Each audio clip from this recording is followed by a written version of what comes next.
I got an email the other day and I thought maybe we could talk about this topic. They were asking, they said, Steven, whenever I go to play things loudly, I have no problem at all playing them. But when I try to play them softly, I can't play the same stuff.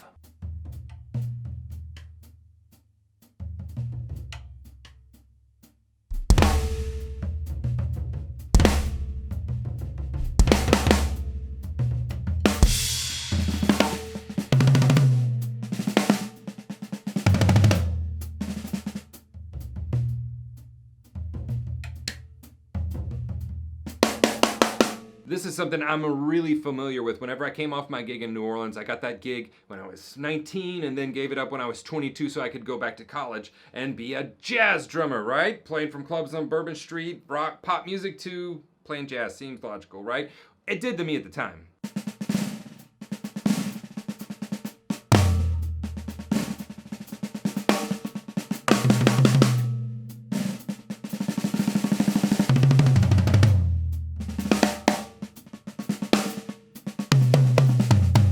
My problem was, though, I had no touch. I had pocket, I had groove, but I had no touch. And in jazz, it's all about the touch. But vice versa, when I would go back to play with my old band, they'd say, what happened to you? You used to be this awesome rock drummer, and now you're just kind of this mamsy-pamsy. So how do you walk that line? How do you play dynamically? Loud when you need to play loud, and soft whenever you need to play soft.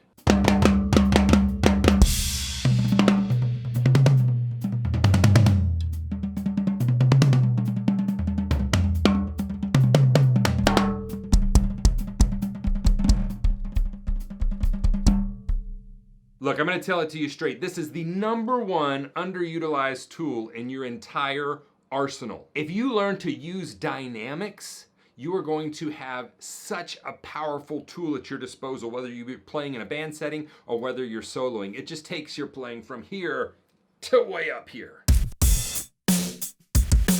You see, music, it's a language. Like any language, we're trying to communicate something. And when we communicate something, we like to be animated. We like to use voice inflection. We like to enunciate our words. We like to talk loudly, and we like to talk very softly for emphasis. And why do we do that naturally whenever we talk? When I'm telling a story, why do I get so animated? Because I know it makes the story better.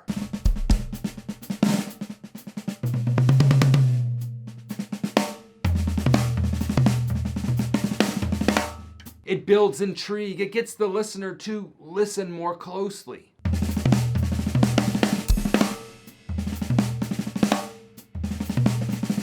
You can see it the next time you're at a restaurant. When someone starts talking softly, what does everybody do? They lean in, right? And whenever they do that, what are they trying to do? Maybe they got some juicy gossip, or maybe they're just trying to make a point, or maybe they don't want the person next to them to hear. Who knows what it could be, but they're trying to communicate something in a way that you will understand or get the meaning, and by using dynamics with their voice, they're able to convey that meaning so much quicker and so much more thoroughly.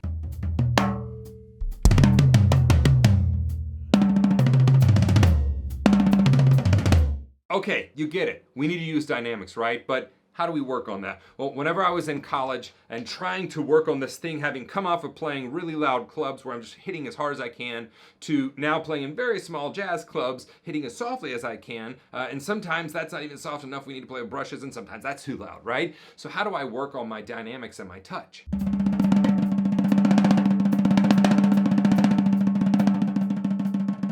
The one thing I did that helped me the most was I would assign dynamic days to my practice time. So it didn't affect what I was practicing in my practice time. You see, dynamics is one of the big 7, right? Articulation, dynamics, technique, groove, melody, foot, like all of those are the big 7 that you'll hear me talk about in my lessons. And dynamics are one of those. So you can work on them no matter the exercise. So whenever I would be working on a Monday, maybe that's my pianissimo day. Maybe that's the day I'm playing everything as softly as I can. And on a Tuesday, maybe that's my mezzo forte day where I'm playing things moderately loud. And maybe on Wednesday, those are my fortissimo where I'm playing everything as loud as I can.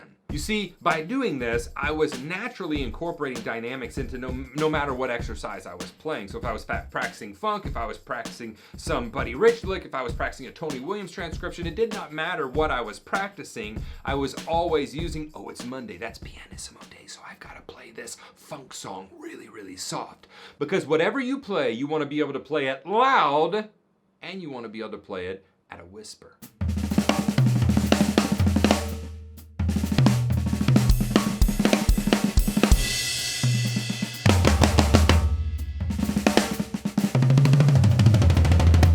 So please, the next time you sit down to practice, don't ignore the language. It's a language, and we need to enunciate, we need to speak eloquently, and we need to speak dynamically. All too often, we're just worried about learning more words. And what I want you to do is focus on fewer words, but deeper on those words. So be able to play them with greater depth. And dynamics is one of the things that is really going to set your playing apart from everyone else's.